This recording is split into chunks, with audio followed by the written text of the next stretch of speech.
بسم اللہ الرحمن الرحیم، السلام علیکم۔ اقبال ڈے ہے۔ ہنسی اس لیے آ رہی ہے کہ ابھی آصف زرداری صاحب کا ایک ٹائٹل چل رہا تھا اقبال ڈے کے حوالے سے، اور علامہ اقبال کی شاعری کو انہوں نے آفاقی شاعری اور ہر وقت کی شاعری کے حوالے سے یاد کیا ہے۔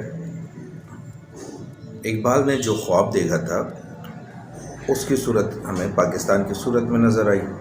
وہ جو خواب کی تعبیر تھی وہ پاکستان کی تصویر ہے۔ اس تصویر کو دیکھ کے آپ کے ذہن میں کیا خیال آتا ہے کیا نہیں پتہ نہیں، لیکن بہرحال مجھے ابھی جو ٹی وی کے اوپر سلائڈز نظر آتی ہیں وہ نواز شریف صاحب اقبال ڈے کی مبارکباد دیتے ہیں، شہباز شریف صاحب مبارکباد دیتے ہیں، آصف زرداری صاحب مبارکباد دیتے ہیں۔ عام عوام ایک دوسرے کو مبارکباد کیوں نہیں دیتے؟ یہ تو تھا آج کا سوال۔ علامہ اقبال کی شاعری کے اندر سے ایک شعر ہے: ہزاروں سال نرگس اپنی بے نوری پہ روتی ہے، بڑی مشکل سے ہوتا ہے چمن میں دیداور پیدا۔ یہاں پہ یہ نرگس پنجاب کی ایکٹریس نہیں ہے، اور نہ دیداور ہماری اور آپ کی عام بینائی کے حوالے سے ذکر ہو رہی ہے۔ دیداوری کیا ہوتی ہے؟ یہ غور و فکر ہے جس کا مذہب نے، اسلام نے آپ کو حکم دیا ہے غور و فکر کرنے کا۔ آپ کو ایک واقعہ سناتا ہوں، کیونکہ واقعات مجھے بہت جو چیزیں آبزرو کر رہا ہوتا ہوں ان کو واقعات کی صورت میں ہی بیان کر رہا ہوں۔ تو گھر میں آپ کے بھی بچے ہیں، میرے بھی بچے ہیں ماشاءاللہ سے، ہر سال ان کی بکس بائنڈنگس وغیرہ کے لیے دکان پہ جاتے ہیں۔ تو بائنڈنگ کے وقت بکس کی حالت دیکھ کے خیال آتا ہے کہ فیملی ممبرس کو بھی بائنڈنگ کی ضرورت ہوتی ہے، اور وہ بائنڈنگس کیسے ہوں گی؟ وہ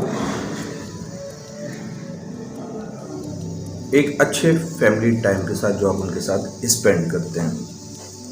اگر آپ نے وہ پرانی سوچ رکھی کہ جی بڑوں کا احترام کا مطلب یہ ہے کہ جی بچے بڑوں سے بات نہ کریں، تو اس سے وہ ڈسٹینس پیدا ہو جاتا ہے، اور پھر بعد میں جب ہم بوڑھے ہوتے ہیں تو پھر ہم یہ شکوہ کرتے ہیں کہ بچے ہمیں ٹائم ہی نہیں دے رہے۔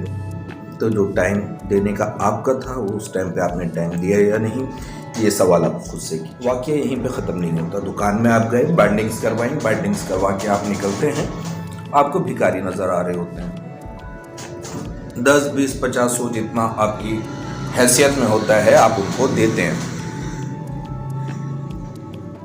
فرض کریں ایک بھکاری آیا، اس نے آپ سے مانگا، آپ نے اس کے حال حلیے کو دیکھا، اس کے حساب سے اس کو آپ نے 10 20 روپے دے دیے۔ ہاں، اگر کوئی بھکاری مرسیڈیز سے اترے، گاڑی میں اس کا شوفر بھی ہو، اس کا باڈی گارڈ بھی ہو ٹپ ٹاپ کے ساتھ، آپ سے مانگے گا تو آپ کیا کرو گے؟ ریفیوز ہی کرو گے اس کی لک کو دیکھ کے۔ یہ میں آج کے حالات کے حوالے سے نہیں کہہ رہا ہوں، آپ کہیں اور نہ لے کے جائیے۔ ابھی کچھ دنوں پہلے پاکستانی وزیر اعظم صاحب جو ہیں وہ رشین میں ملاقات ہوئی تھی ان کی، رشین صدر ولادیمیر پوتن سے۔ رشین میں ایک ورڈ ہے اوواژینیا، ریسپیکٹ۔ اوواژیمی prime minister, respected prime minister. یہ جب آپ کسی کو عزت کے لیے بات کرتے ہیں، کسی عہدے والے سے اس کو عزت دے رہے ہیں، تو آپ اس کو بولتے ہیں اوواژیمی گسپدین، یا اگر پرائم منسٹر کا عہدہ ہے تو اوواژیمی پرائم منسٹر۔ لیکن اس کے ساتھ آپ نے ہنسنا نہیں ہوتا۔